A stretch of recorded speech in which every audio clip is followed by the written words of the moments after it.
your high school government teacher again. This one's going to be super quick. Court packing. What the heck is court packing? We're hearing that if Joe Biden wins the presidency, he's going to pack the Supreme Court. So we all know there are 9 justices on the Supreme Court, right? That way there's never a tie. There's always a clear winner as long as you have an odd number of people. Well, right now, the Supreme Court is leaning to the more conservative side. And by conservative, I mean interpreting the Constitution as it was written to allow for maximum freedom for the people, rather than legislating and controlling the people through lawsuits and stuff like that. An original interpretationist would say if the people wanted it, there'd be a law, right? Rather than the courts forcing people to submit to it. The history of the courts is this. Article 3 of the Constitution sets up the Supreme Court. The president gets to choose who he wants from the Supreme Court, but Congress, who writes the paychecks, creates the positions for the court. Congress may establish more courts as they see fit. Initially, the Supreme Court had to ride circuit and go to different regions of the country, literally travel and ride on horses to get there to ensure that everybody had access to the judicial system. This is going to change in 1869. We're doing Reconstruction. America is going crazy. It's right after the Civil War. We have passed a constitutional amendment abolishing slavery. Up until then, it was perfectly legal. Wrong is everything, but legal. Remember, maximum freedom for citizens. 14th Amendment gave citizenship to the freed slaves. Remember the Dred Scott case? He was not considered a citizen, so the Supreme Court dropped it. Well, now he can go to the Supreme Court and sue for his freedom, except the 13th Amendment had already abolished slavery. The 15th Amendment, guaranteeing equal rights and the states cannot deny rights to its citizens, has yet to be passed. This is where we're at, okay? 1869, the South is rebelling against Reconstruction, grants the president, and we need more judges because we need more people out there on the circuit making things happen. So the Judiciary Act of 1869, Congress, House of Representatives and the Senate are going to get together and create more positions on the Supreme Court and expand it so we can get some more judges in there and speed things up. Follow me? Now that they've created the position, the president gets to pick who's in it. Right. Can Joe Biden pack the Supreme Court? No. Can Congress? Yes. Let's move forward a little bit more. Have we ever tried this? Absolutely, we tried this.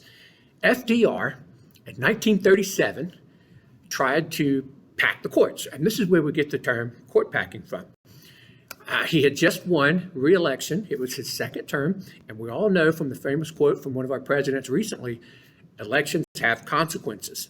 And if you get re-elected, you should be able to do whatever it was you were elected to do, right?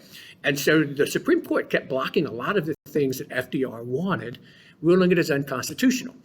Every time the Supreme Court rules, someone's going to lose a freedom. No matter what the ruling, someone, somewhere, is going to lose a freedom. And so if there's too many freedoms being lost, the Supreme Court's going to block it, right? The Constitution was written for maximum freedom. Keep that in mind. And so what you ended up with was the Supreme Court was made up mostly of Republicans. FDR was a Democrat. One of the people on the Supreme Court had actually run for president as a Republican against Woodrow Wilson during World War I. Obviously didn't win, but ended up on the Supreme Court. And they had been there for a long, long time. And so FDR gets on the radio at one of his fireside chats, and he says, listen, guys, these Supreme Court justices have been here for 30, 40 years. They're old. They're old school ways of doing things. The world has changed. We're in this huge crisis. You know, Hitler's starting to march around in Europe, and Japan's over in China, and they've been there for, there's already 10 million dead over in China. And we've got this Great Depression. We need younger, more modern people on the courts because these old guys, man, they're not letting us change and adapt, and they're dragging the country down. And some people are like, well, yeah. But the problem is, according to the Constitution, you can't fire them. They're there until they die or until they quit. So what if we just start putting for every, and this was a proposal, for every justice, 70 years and 6 months of age or older who has served for 10 years or more, we put in a new, younger, hipper person, someone more modern, someone who's more with the times, as they would say back then. Well, what do you think? You already have 9.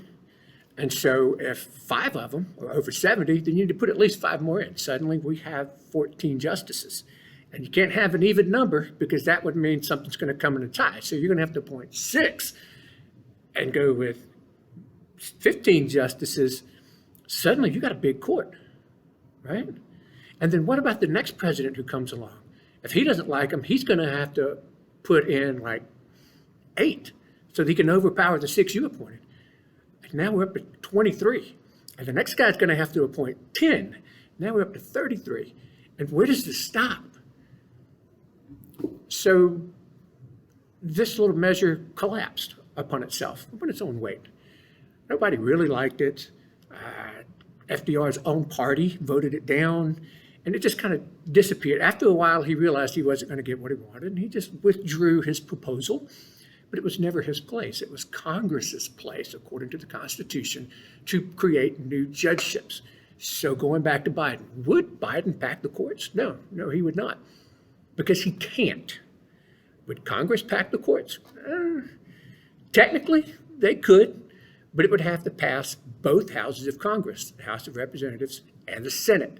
And then when Biden picked someone to fill that position, they would have to go through the same hearings that Barrett is going through right now. I don't see that happening. I think this is a bunch of media hype to get everybody worked up for an election year, just like we always do. But when you understand the Constitution and what's really going on and who can really do what, you can just relax and go, that ain't going to happen. That's been tried once in 200 years, and it failed miserably. In fact, the Senate, when ruling upon what FDR wanted, actually said, we want to reject this idea of court packing so soundly that no one will ever try this again.